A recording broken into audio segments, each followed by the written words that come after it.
Hiya, my name's Elizabeth. I'm a medical student and an artist living in London, and something I haven't shared before on this channel is that I also work full-time alongside my medical degree. When I first started medicine, I did have a part-time job. This was working in customer service at Selfridges, but since then things have kind of snowballed, and for the last 2 years I've been averaging around 40 hours of paid and unpaid work alongside university. At the moment, I have 3 jobs. I'm a member of Ali Abdal's team where I am his executive assistant, but I also project manage some parts of the business and I'm involved in a few things there. I also work as a welfare lead for my university. I provide peer support to students when they need it, and also I am a tutor, so I help students who want to get into medicine with their BMAT, UCAT and interview preparation. I wanted to share what the positive learning points of working full-time alongside medicine have been for me.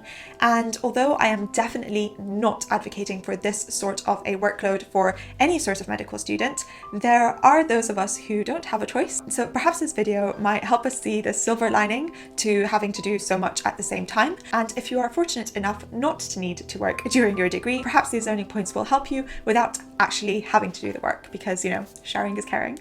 So let's get straight into it. The first and perhaps the most important thing to me was around how I manage my time. If you've ever heard about Parkinson's law, it basically states that any sort of project will fill the space that you allocate to it. So for example, if I have an essay to write and I say I'm going to write this essay in the next 2 weeks, or I'm going to write this essay this afternoon, I kind of found that the quality of my work was not very different in the 2 cases. The thing that I do now is that I set very, very strict, even ridiculous rules for the things that I need to accomplish. For example, I'll say I'm going to learn dermatology tomorrow, and although, of course, I won't be able to cover everything, I will cover a lot more than I initially thought was possible, and then I'll just have small things that I need to add to it later. I set myself very rigid, very narrow schedules for tasks that I need to do, and this is somehow how I get a lot of the things that I need to do done. Otherwise, I used to spend a lot of the time dragging things out, taking a lot longer than was necessary, going down rabbit holes that I really didn't need to explore, spending time on my phone, or just not being very efficient with what I needed to do. Well, if I know that I need to complete some massive project in 2 hours, I will be very, very efficient with my time. The second thing that working alongside medicine has taught me is a lot of communication skills. I am so grateful for the communication training that we get in university. I think King's is absolutely mind-blowingly brilliant with this. However, I've learned just as much, if not more, from my actual work, especially working in customer service or having to troubleshoot things or having to pacify people when they are very distressed.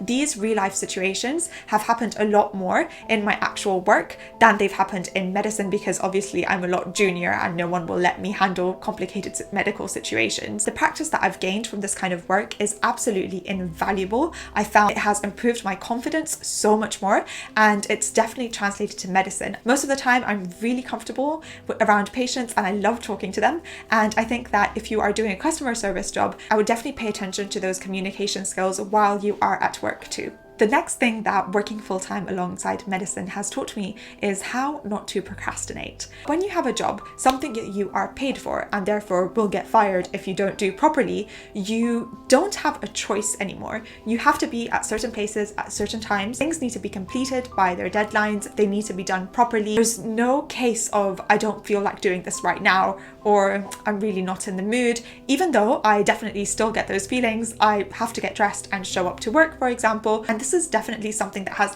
translated into my academic life too. I don't really give myself the option to do things. I will put them in my calendar and then I will absolutely follow through and do them. I will treat my academic learning and revision the same way that I treat my job. It's something that I need to do. It's not up for discussion. So therefore I procrastinate a lot less, because if the majority of the time I am having to do things anyway, adding a few medical things onto that too does not make a huge difference to me. The next thing, and I think this is the absolutely most important for me, is how empowering having all these other jobs has been. There are definitely times where I feel that medicine is just not right and is not what I want to do for the rest of my life.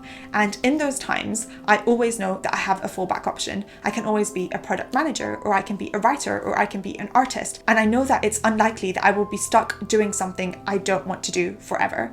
And this is extremely liberating. On the flip side, it also means that I know that for as long as I stay in medicine, it is because I really, really want to and I enjoy doing it. So knowing this for me means that any time that I spend around my patients or doing things in medicine, I value it a lot more than I think I would have otherwise. The last thing I want to mention is connections with people outside of medicine.